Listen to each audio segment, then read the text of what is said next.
People are cowed. People are afraid, and people are not united. Great Britain is more disunited. It is absolutely divided more than any time in its past. Well, that was DailyMail.com global columnist Kate Hopkins talking about the London terror attack on this show last week. In response, Londoners just about lost their minds. One called Hopkins a gargoyle. Piers Morgan called her a doom-monger. She was even likened to a Nazi sympathizer by Harry Potter creator J.K. Rowling, who's an avid tweeter. She tweeted, quote, "As Fox News and Katie Hopkins tell the world that terror is cowing London, I remember pro-appeasement U.S. Ambassador Joseph Kennedy in 1940, which makes her both very old and also a non-linear thinker." What does that even mean? Is Katie intimidated by all of this? She joins us now to tell us. Katie Hopkins, thanks for coming on. My pleasure. Thanks for having me. So apparently the column that you wrote and the conversation that we had were reported as hate crimes in Great Britain? Yes, that's absolutely correct. The column I wrote, which was really quite heartfelt, about walking through the city after the attacks, feeling ourselves being pushed under by a terrorist. It was kind of a soft, thoughtful piece. That's been reported repeatedly as a hate crime against this country, and Londoners have completely lost their mind about me speaking out, about me failing to stick to the song sheet that we've been issued, because I don't say we stand united, because I will not say we are not cowed, because I'm speaking out about the fact that I believe this was all about Islamic terror and it sits with the Muslim community. London has absolutely lost the plot. They are mad as a box of frogs. What happened to your island, which gave the world freedom of speech and was, you know, the embodiment of pluck and vigor and toughness and self-sufficiency, and took over the whole world? And now you're being called a hate criminal, and your Twitter's trying to censor you? Like, what happened exactly? Yeah, and that's nothing new for me. You know, these liberals will come at you any way they can. They report me to social services about my children. They have reported me to the Major Crime and Homicide Command. I've been interviewed under caution.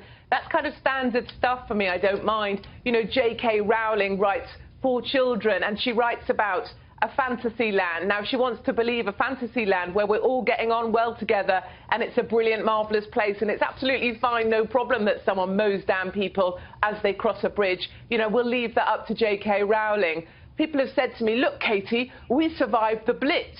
You know, we can survive this. This is nothing. Well, you know, in the Blitz, we were fighting for something. We were defending our great country. As far as I see it, London, which is really Obama on steroids, London are accomplices in wanting this country to fail. And that's why you'll see on Wednesday, when we finally kickstart the process of leaving the European Union, the rest of the UK, which is essentially Trump Town, where I belong, we are leaving the EU. We will stand defiant. We will stand up for Great Britain.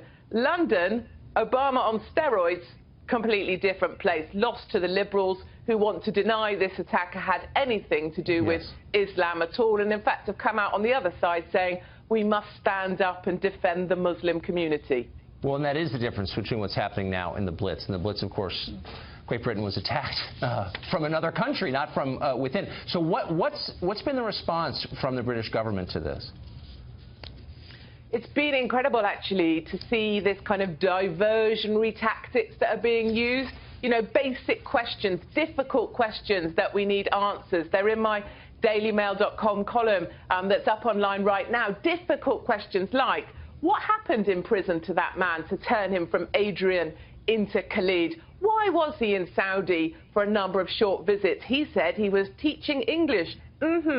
Why is it that the police are determined he was a lone attacker when, in fact, when he came back from Saudi, he went to live in an extremist community, living amongst a group that is now banned for being extreme in their nature? And why is it that he was on the periphery of MI5's intelligence, but he's not even on the list of 3,000 very dangerous criminals, homegrown terrorists waiting to attack within weeks? And I suppose the most difficult question of all, if Khalid is not on that list of 3,000 terrorists looking to attack within weeks, how many other Khalids are out there in this country that here, London, Obama on steroids, doesn't want to admit or be honest about? But those aren't the questions I've seen raised. I've seen the British government claim that the rest of us have too much privacy in our texting and social media. And, you know, the questions they want.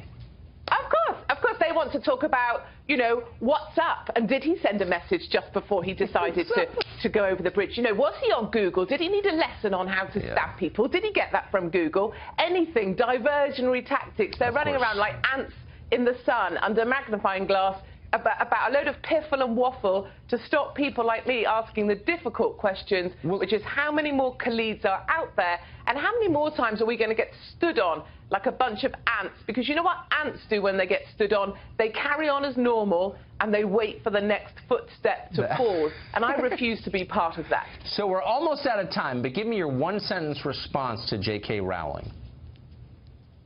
Darling, carry on writing your Fantasyland books. If you think England is united, that's a fantasy as well. And seeing as you're such a big fan of migrants, why not spend some of your billions in homing those migrants while you're at it?